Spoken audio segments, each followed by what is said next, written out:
Warren Buffett still lives in the house he bought in 1958 for $31,500. Charlie Munger drove a beater car until he was 70. Neither of them has a private chef. They eat at McDonald's. They wear cheap suits. Why? What do two men worth over $200 billion combined know that you're refusing to learn? And why does that refusal keep you broke no matter how much you earn? You're poor because you think like someone who deserves to stay that way. And in the next 20 minutes, I'm either going to prove that to you or you're going to close this video and keep pretending it's not true. Your call. Let me tell you something that will make most people watching this right now deeply uncomfortable. You don't need a lot of money to live well. But nobody believes that anymore. We've all been trained like Pavlov's dogs to believe comfort comes from income, not intelligence. And that's the first and most dangerous lie modern life ever sold you. Warren Buffett has a net worth of over $130 billion. Charlie Munger died worth $2.6 billion. Together, they built Berkshire Hathaway into a $600 billion empire. They could buy anything. They could live anywhere. They could eat at any restaurant on earth. But they didn't. And it wasn't because they were cheap. It's because they understood something most people will never figure out, even if you tattooed it on their foreheads. There is simply no way to out-earn stupidity. It doesn't matter how much you make. If you can't control yourself, you're still going to end up broke. You'll just have nicer furniture while you lose sleep.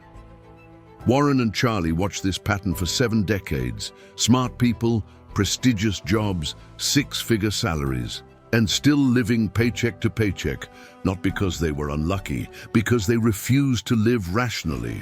They couldn't say no to the noise of consumption, and modern society has done a magnificent job making that noise deafening. Advertisers turned frugality into shame, moderation into deprivation, and prudence into poverty. Well, let me tell you something. They're lying. Living below your means isn't deprivation, it's liberation. When your expenses are low, you control your time. When your obligations are small, you can walk away from stupidity. That's real freedom. But most people don't want freedom. They want approval. They'd rather look rich than be rich. And they'll trade decades of peace just to impress people who don't even care about them. Charlie and Warren saw this their entire lives, the same pattern repeating. People chasing the next raise, the next promotion, the next luxury, thinking more money will solve problems caused by wrong thinking. It never does. You can't fix bad habits with a bigger income.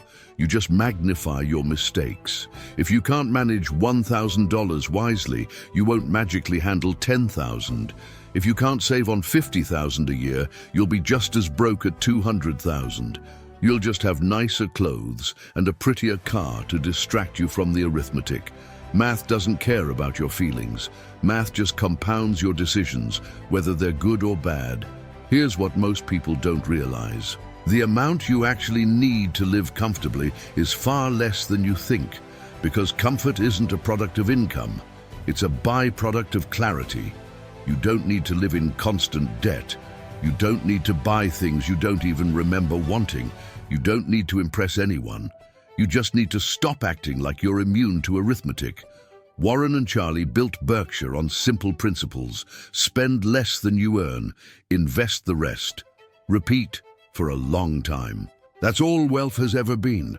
But simple doesn't mean easy because it requires discipline. And discipline isn't fashionable. The world sells emotion, not prudence. You'll never see an ad saying, "Don't buy anything and stay solvent." There's no profit in teaching you to think clearly. So you have to train yourself. Value peace over pleasure, clarity over clutter, control over convenience. If you want a comfortable life, start by keeping your bills low. Because when your bills rise, your freedom falls. Every subscription, every loan, every unnecessary expense is another chain around your neck. If you can't sleep well unless your paycheck hits on Friday, you're not living freely. You're renting peace of mind. And rented peace always expires. Now let me address what I call the monthly expense treadmill. Modern life is a factory that manufactures obligations. You start slow. A streaming subscription here, a car payment there, then a bigger house because you deserve it. Then furniture for the house, insurance for the car, electronics for the lifestyle, until one day you wake up working just to feed the machine you built. It's a silent trap. You don't even notice it tightening because each adjustment seems reasonable, but the sum of reasonable can become ruinous. The faster you run on this treadmill, the faster it moves. And the only way to win is to get off. How? By choosing deliberate simplicity, not deprivation. Just clarity. Start by writing down what you owe every month. List every recurring bill, every auto charge you forgot existed. Then ask one brutal question. If I lost my job tomorrow, how long could I survive without panicking? Most people can't make it a month. That's not living. That's gambling on stability. Rich people don't think like that. They create what Charlie called margin of safety. Warren and Charlie use this principle in their investments. Don't get yourself wiped out. Design your life to survive long droughts. The first way to build that margin isn't earning more, it's owing less. Lower expenses mean higher durability. It gives you time, options, and the power to say no when life gets stupid. And life gets stupid frequently. Charlie used to remember being young in Omaha, watching people spend like they were immortal. They thought money was infinite and time was cheap. Now he watched the older versions of them, bitter, tired, still paying for lives they no longer even enjoyed. You see, when you condition your happiness to consumption, it drains as fast as the battery in your new gadget. But when you tie it to independence, it compounds silently. Keeping bills low does more than save money. It protects your sanity. It removes anxiety from your mornings. You stop waking up worried about interest rates, layoffs, or what the market's doing today because you already built a smaller, smarter ship that can weather any storm. When people ask Warren how to get rich, he says, start by not acting poor. And acting poor doesn't mean earning less. It means needing less. Every unnecessary bill is a small surrender of freedom. Every fixed payment is a promise you made to work harder just to stay in the same place. The tragedy is, most people think this is normal. They think budgeting is punishment. But the truth is, budgeting is self-respect. It's you saying to your future self, I'm not going to let you down. The simple act of tracking your spending changes how you behave. Because once you see the leak, you start fixing the pipe. You can't fix what you refuse to measure. That's why even a simple handwritten list showing income minus expenses is more powerful than most financial software. It forces you to face the numbers, not the excuses. And when you see clearly, you start cutting ruthlessly. Cancel subscriptions you forgot existed. Refinance or pay off high-interest debt. Stop upgrading things that still work perfectly fine. And for the love of God, don't treat sales as savings. A discount on something you don't need is still waste. The goal isn't to live miserably, it's to create breathing room, to make sure a broken appliance or a car repair doesn't derail your entire plan. Because if an unexpected expense can ruin you, that's not a surprise. That's a design flaw. Keeping bills low isn't just about money, it's about mental space. When your fixed costs are low, you can take risks, invest aggressively, and sleep peacefully. When they're massive, you're trapped. You become a slave to the next paycheck, no matter how big it is. Charlie knew countless professionals who couldn't afford to quit jobs they hated, not because they lacked income, because they had too many bills. They bought golden handcuffs, pretty, shiny, suffocating. Remember, the goal is freedom, not luxury. And the path to freedom starts with subtraction, not addition. If you can cut your monthly spending, you automatically increase your peace. Every dollar you don't owe is a dollar that compounds for you, and every bill you don't pay is another brick in the wall protecting your independence. Now let's talk about what most people get backwards. They think wealth is about how much you earn. It's not. It's about how much you keep. You can't out-earn stupidity. I'll repeat that because it needs to sink in. If you earn $1 million and spend $1 million, you're not rich. You're just temporarily not broke. That's why the smartest people Warren and Charlie knew lived below their means, not at them or above them. When Charlie was young, he noticed a strange pattern. The janitor who saved 10 cents of every dollar retired in peace. The lawyer who spent 11 cents of every dollar retired with regret. What matters is the gap between what comes in and what goes out. That gap is your freedom. That's your margin of safety for life. That's what lets you invest, think clearly, and walk away from stupidity when you see it coming. If your lifestyle expands with every income increase, you're just running faster on the same treadmill. People call that moving up. Warren and Charlie called that escalating your anxiety. The truth is harsh, but it needs to be said. You'll never have enough if you can't be content with what's already enough. Every dollar spent beyond that buys temporary euphoria and permanent obligation. You become addicted to a standard of living you don't own. Charlie once said the first rule of compounding is never interrupt it unnecessarily.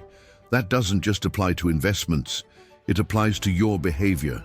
If you're constantly interrupting your savings to chase the next shiny thing, compounding never gets a chance to do its work.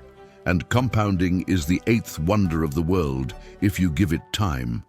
Here's a simple rule. Warren and Charlie followed their entire lives. If you earn $1,000, live on $500 and invest the rest. Do that long enough and you'll be shocked at what happens. Because small surpluses compounded over decades always beat big salaries wasted in months. Living below your means doesn't mean living in misery. It means designing your life intelligently. Own fewer things but higher quality. Keep your obligations light. Have more room to think and breathe. Charlie knew people who built fortunes simply by not acting foolish. They weren't geniuses. They were consistent. They knew comfort built on debt isn't real comfort, it's camouflage. Most people chase financial freedom like it's a lottery prize. But freedom is just the result of discipline repeated quietly over many years. It's not a prize you win, it's a habit you build. When you live below your means, strange things happen. You stop caring about keeping up. You stop comparing. You stop needing.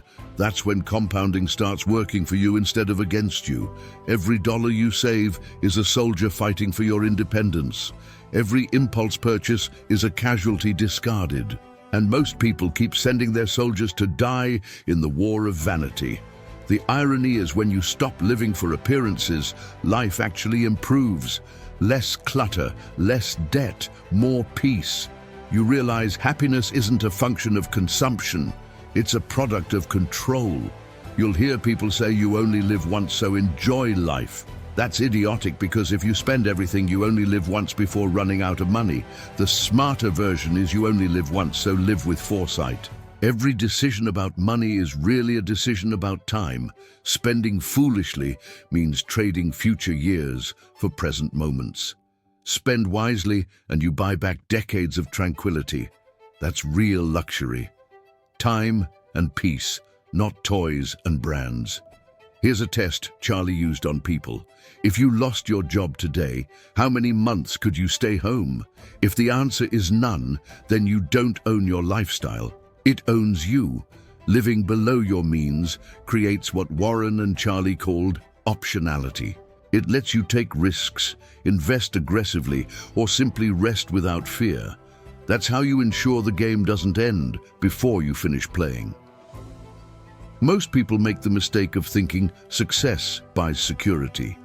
It doesn't. Only moderation does. The best investors, the happiest retirees, the most peaceful people Charlie knew practiced moderation like a religion.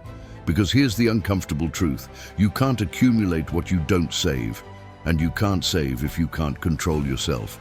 So before you look for the next stock, the next raise, the next scheme, examine your habits.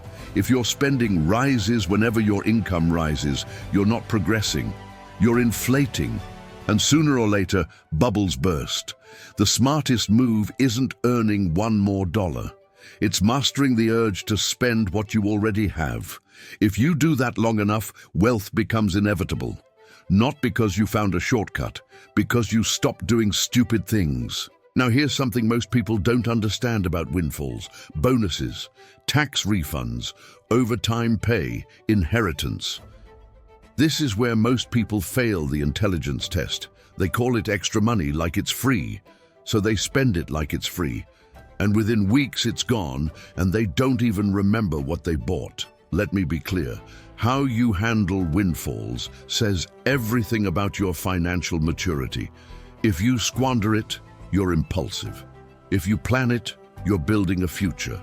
When you receive a little more than usual, don't rush to treat yourself. Pause, think, ask one simple question. What will this dollar do for me a year from now? If the answer is nothing, you're about to commit a small financial crime against yourself. You don't need to be a genius to get rich.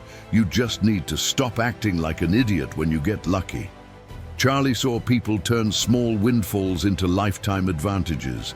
They didn't celebrate with vacations or new cars. They paid down debt. They built emergency funds. They bought assets that worked silently while they slept. Meanwhile, others spent the same money on shiny distractions and then wondered why life never got easier. Luck is wasted on the undisciplined.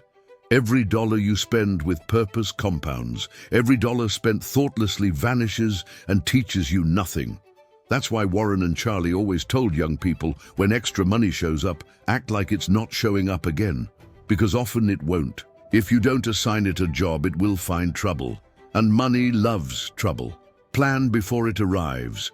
That's what responsible people do. They already know.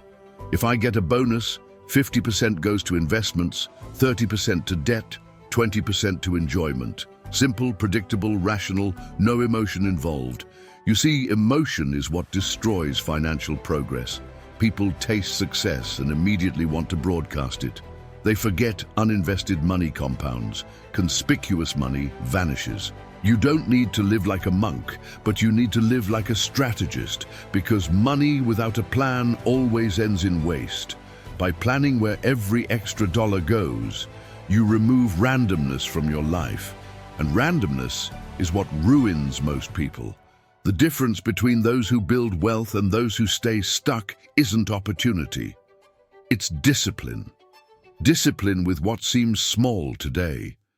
That small bonus you invested might pay off your mortgage 20 years from now.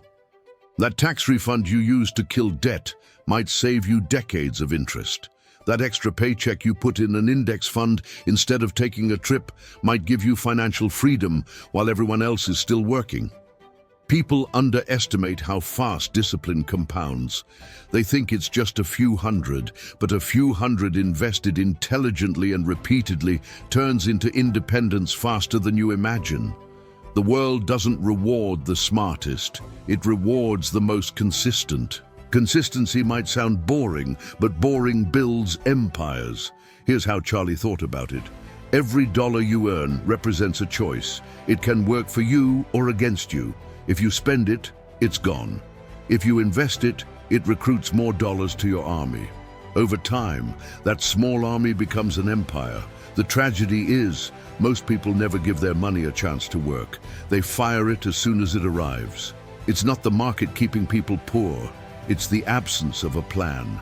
They don't lose money to bad luck. They lose it to predictably bad behavior. You don't need to be perfect, just intentional. If you get a bonus, have a plan. If you get a refund, have a plan. If you receive unexpected money, have a plan. Because the moment you start planning, you stop gambling, and wealth was never built on gambling, only patience and reason. Let me address something that makes people uncomfortable. Shopping. It's become the modern religion. Temples everywhere. Open 7 days a week. And every sermon says the same thing. You deserve it. Well, graveyards are full of people who deserved it.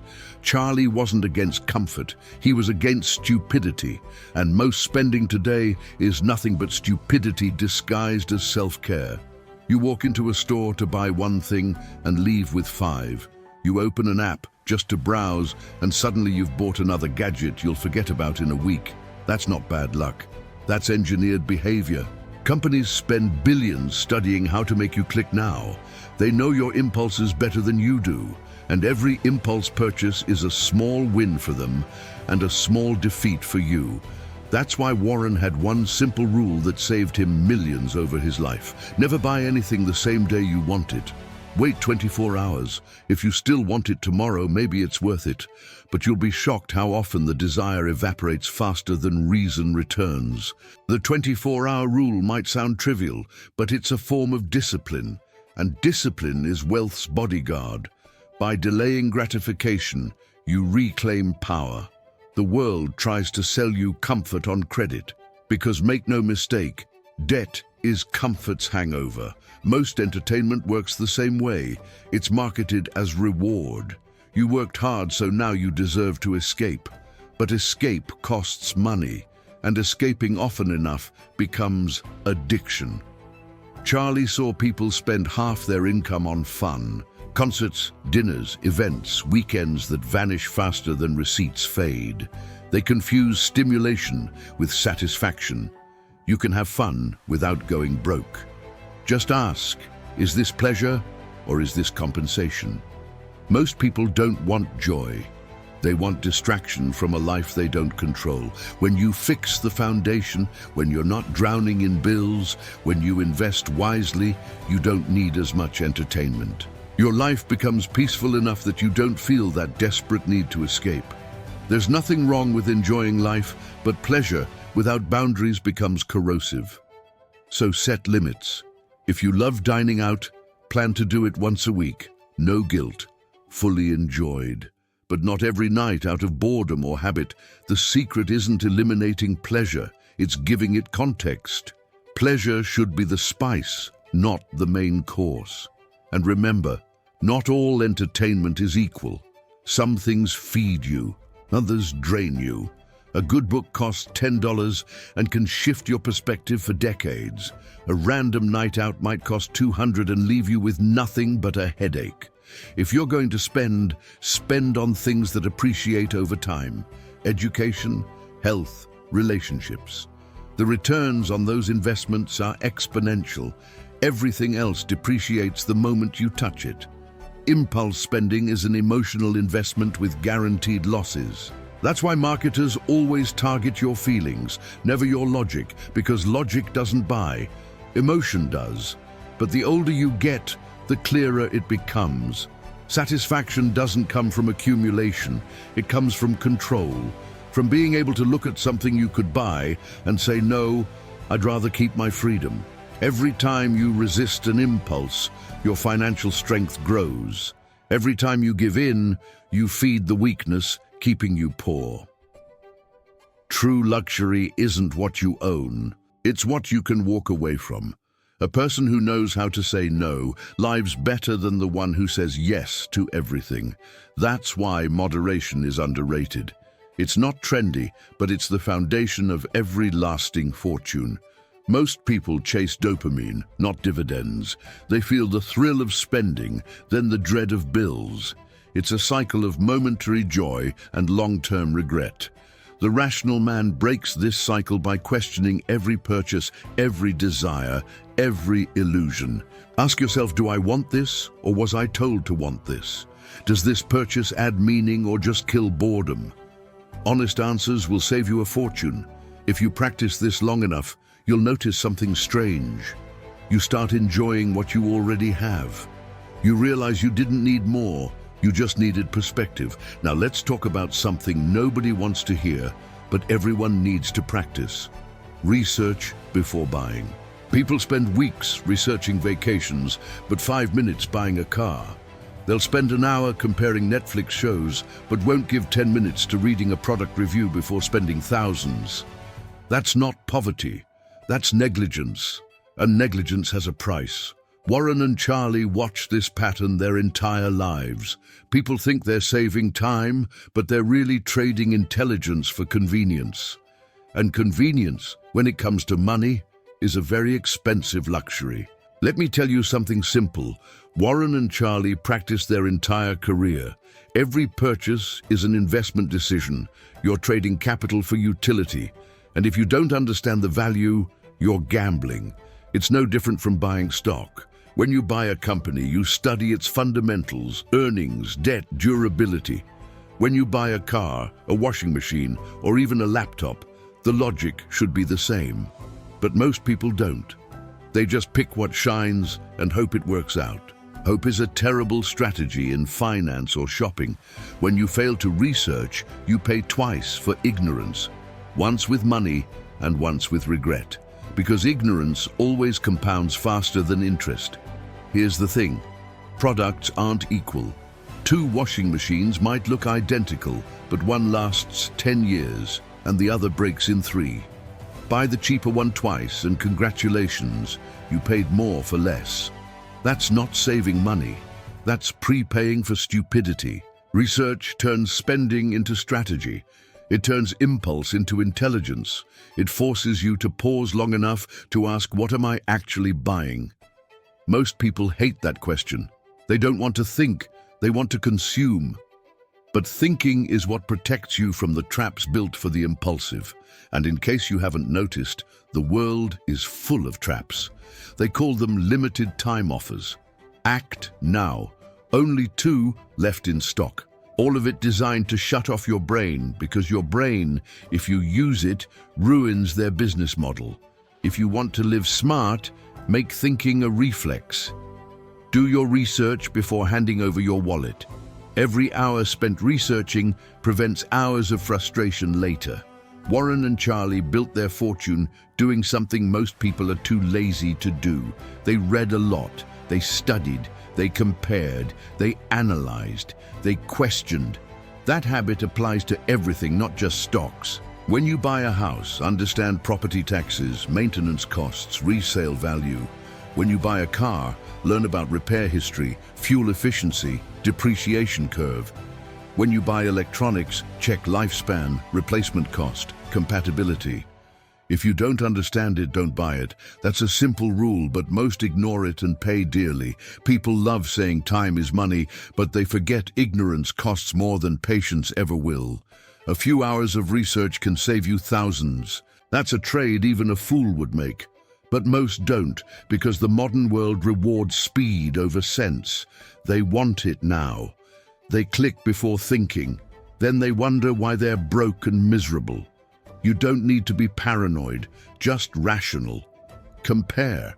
Ask questions. Seek durability, not decoration. A good purchase should make your life easier, not empty your wallet. The rich don't buy cheap. They buy smart. They pay for value, not trends. That's why their stuff lasts longer. Because their thinking lasts. When you treat every dollar as an investment, your brain starts working differently. You stop asking, can I afford this? And start asking, is this worth it? That simple question will save you more money than any discount ever could. The irony is, research doesn't just save money, it builds character. It develops patience, discipline, skepticism, the same traits that build wealth.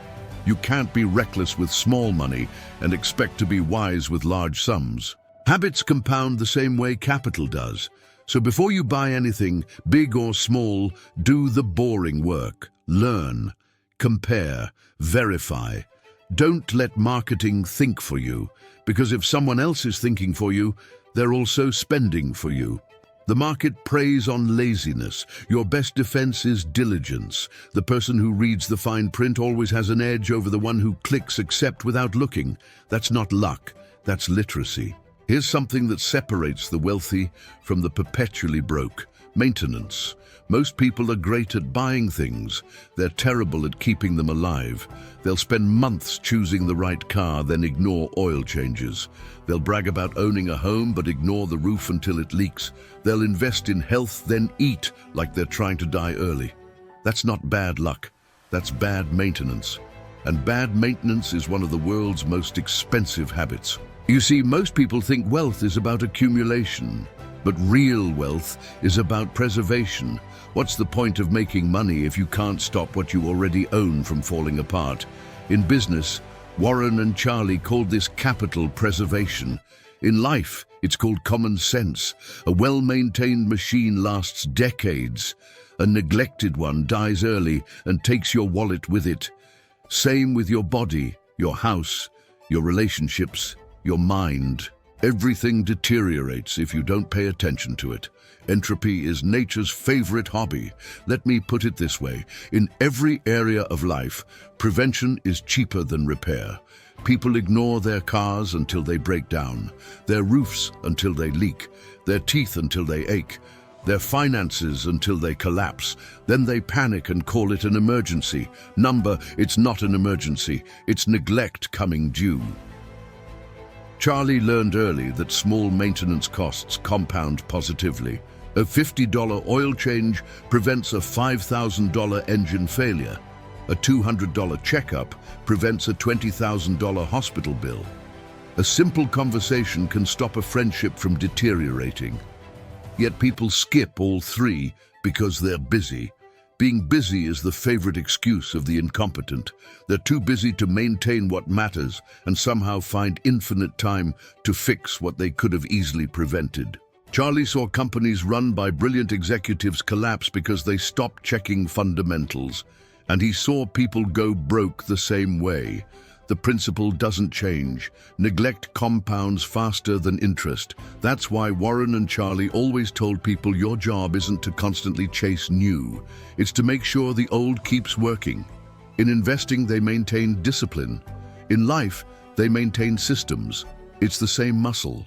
You don't get rich chasing every shiny opportunity. You get rich keeping what already works in perfect condition.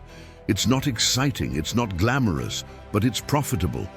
Because maintenance of any kind is simply care translated into time. And the market always rewards care. Take your house. Most people treat it like a museum. They admire it, but they don't maintain it. A leaking faucet turns into mold. Mold turns into renovation. Renovation ends in debt. If they'd just spent an afternoon fixing the faucet, they'd still have their savings and their sanity. Or take your body. It's the only machine you'll ever have that's irreplaceable. But people treat it worse than their cars. They fuel it with garbage, neglect maintenance, act surprised when the system fails. They say health is wealth, but forget wealth without health is like a museum piece. Nice to look at, useless to live with. Even your mind needs maintenance. Read, reflect, relearn. Otherwise it rusts. And rusty thinking costs more than any broken appliance. And don't forget your reputation. That's another asset requiring regular care. One wrong decision can destroy decades of credibility. Reputation, like machines, needs to be lubricated by consistency and protected from corrosion by stupidity. Maintenance, in every sense, is an act of humility. It's admitting things deteriorate and you're not above that law. Only fools believe success makes them invincible. Wise people know it just gives them more to protect. By doing preventative maintenance, you're saying, I respect the cost of replacement more than the inconvenience of prevention. That's rational. That's Munger thinking. And here's the hidden benefit. Maintenance breeds discipline. The same mindset that makes you change your car's oil on time will also make you pay your taxes early, rebalance your portfolio, and check your assumptions before they ruin you. If you're sloppy in one area, you'll be sloppy everywhere. Habits don't compartmentalize, they replicate. So treat maintenance as a philosophy, not a chore. Because maintaining what you have is the only way to deserve more. Finally, let me address the heart of rational living, prioritization. If you try to buy everything, you'll eventually have nothing that actually matters. Money is finite, attention is finite, and the biggest mistake people make is pretending both are infinite. That's why prioritizing isn't just smart, it's survival. You can't have everything, but you can have what's important. The problem is most people never stop to ask what that actually means. They buy what others admire, not what they value. They chase comfort without clarity, and when everything becomes a priority, nothing really matters. Charlie saw millionaires and ordinary people make the same mistake, confusing spending with living. They think buying more things fills the void of not knowing what truly matters. It doesn't. It just amplifies the noise. I'll tell you a secret most won't like. A comfortable life isn't built by adding things. It's built by subtraction. Subtract what's unnecessary. Subtract envy. Subtract noise. What's left, that's where your peace and purpose live. You don't need to eliminate joy from your life. You just need to rank it. There's a difference between what's nice and what's necessary, between pleasure and priority. Sit down and write 5 things that genuinely make your life better, not the ones you think you should have. The things that, when you have them, leave you calmer, wiser, freer. That's your compass. Everything else is distraction. For one person, it might be family dinners. For another, solitude. For someone else, books, travel, or health. The list doesn't matter. The clarity does. Because once you know your top 5, every financial decision gets easier. You stop asking, can I afford this? And start asking, does this deserve space in my life? When you prioritize, you reclaim control. You stop living reactively. You stop buying things out of boredom or insecurity.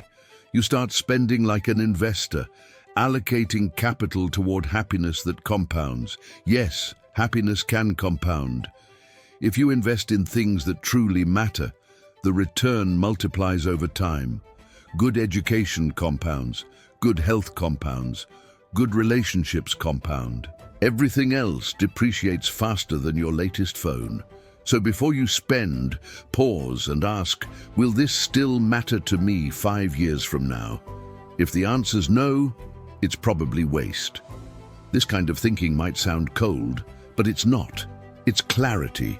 And clarity is peace's foundation. Even the wealthy need to prioritize. In fact, they need it more because options multiply confusion. The poor man wastes because he has too little. The rich man wastes because he has too much. In both cases, the disease is the same: lack of focus.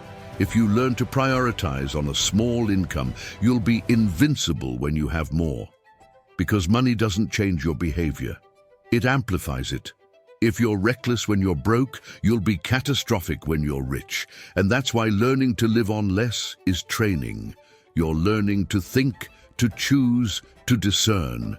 That's real intelligence. Not IQ, but discernment. When you spend consciously, you also start valuing consciously. Gratitude blooms where chaos used to live. You stop needing constant novelty to feel alive. You start treasuring the quiet satisfaction of having enough. Enough is a beautiful word. It's the dividing line between wealth and misery. You cross that line the moment you realize more isn't better. Better is better. Charlie knew plenty of people with less money than him, but he knew very few with fewer worries. That's because money doesn't eliminate worry. Discipline does. A low-income life lived intelligently is more peaceful than a high-income life lived stupidly. It's clearer, more serene, freer. You don't wake up panicking about payments or layoffs. You wake up knowing you're in control because you chose simplicity over spectacle. Invest in what's valuable to you, not what signals value to others. If you enjoy a good meal, budget for it.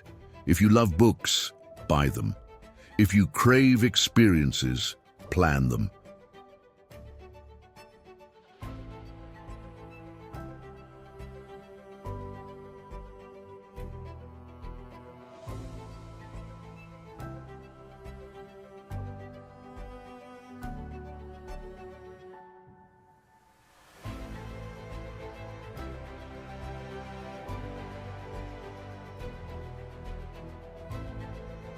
Ask yourself every single day, what do I actually value? What can I let go of? And what will I still care about when the noise fades? Answer those questions honestly, and you'll never feel poor again. Because the wealthiest person in the world isn't the one who owns the most. It's the person who can say with complete peace, I already have enough. That's freedom, that's wealth, that's the rational life. But do it consciously. Not because an ad told you what happiness should look like. Here's the paradox of money. The less you need, the richer you become. Because real wealth is freedom from need. The people who master money aren't the ones chasing more. They're the ones who learned when to stop. So if you want to live well on a low income, don't think small. Think clearer.